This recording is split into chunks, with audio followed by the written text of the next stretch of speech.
மாதா தொலைக்காட்சி அன்பர்களே, இறந்த நம்பிக்கையாளர்களின் ஆன்மாக்கள் இறைவனிலே நித்திய இளைப்பாற்றை அடைய நமது மாதா தொலைக்காட்சியோடு இணைந்து ஒரே குடும்பமாக மன்றாடுவோம்.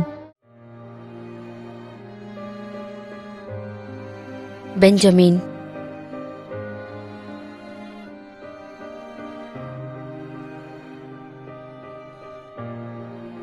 P.A. சூசைநாதன்,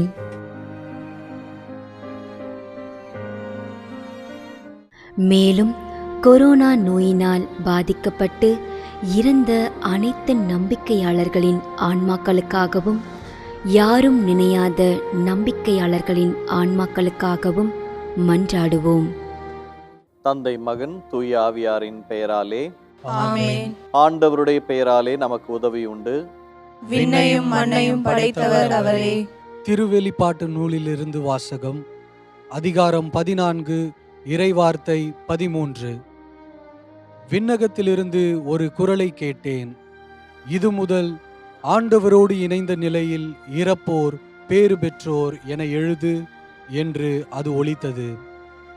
அதற்கு தூய ஆவியார், ஆம், அவர்கள் தங்கள் உழைப்பிலிருந்து ஓய்வு பெறுவார்கள், ஏனெனில் அவர்களின் செயல்கள் அவர்களை பின்தொடரும் என்று கூறினார்.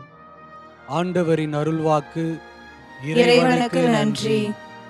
நம்மிடையே வாழ்ந்து இறந்து போன இறைவனின் அடியார்களுக்காகவும், மேலும் குறிப்பாக மாதா தொலைக்காட்சி வழியாக நீத்தார் நினைவில் இன்று நினைவு கூறும் இறைவனின் அடியார்கள் அனைவருக்காகவும் மன்றாடுவோம். விண்ணுலகில் இருக்கின்ற எங்கள் தந்தையே, உமது பெயர் தூயது என போற்ற பெறுக. உமது ஆட்சி வருக. உமது திருவுளம் விண்ணுலகில் நிறைவேறுவது போல மண்ணுலகிலும் நிறைவேறுக. எங்கள் அன்றாட உணவை இன்று எங்களுக்கு தாரும். எங்களுக்கு எதிராக குற்றம் செய்வோரே நாங்கள் மன்னிப்பது போல எங்கள் குற்றங்களை மன்னியும். எங்களை சோதனைக்கு உட்படுத்தாதேயும், தீமையிலிருந்து எங்களை விடுவித்தருளும். ஆமென். மன்றாடுவோமாக. இறைவா, இரக்கம் காட்டுவதும் மன்னிப்பளிப்பதும் உமது இயல்பு. ஆகையால் உமது திருவடிகளுக்கு வந்துள்ள இன்று நாங்கள் நினைவு கூறும் ஆன்மாக்கள் மீது இரக்கம் கொண்டு அவர்களுடைய குடும்பத்தார் மற்றும் மாதா தொலைக்காட்சி குடும்பம் செலுத்தும் ஜெபங்களை ஏற்று அவர்களது குற்றங்களையும் அவற்றிற்குரிய தண்டனையும் மன்னித்து அமைதியையும் முடிவில்லா வாழ்வையும் தந்திடுமாறு எங்கள் ஆண்டவராகிய கிறிஸ்து வழியாக உம்மை மன்றாடுகிறோம். ஆமென்.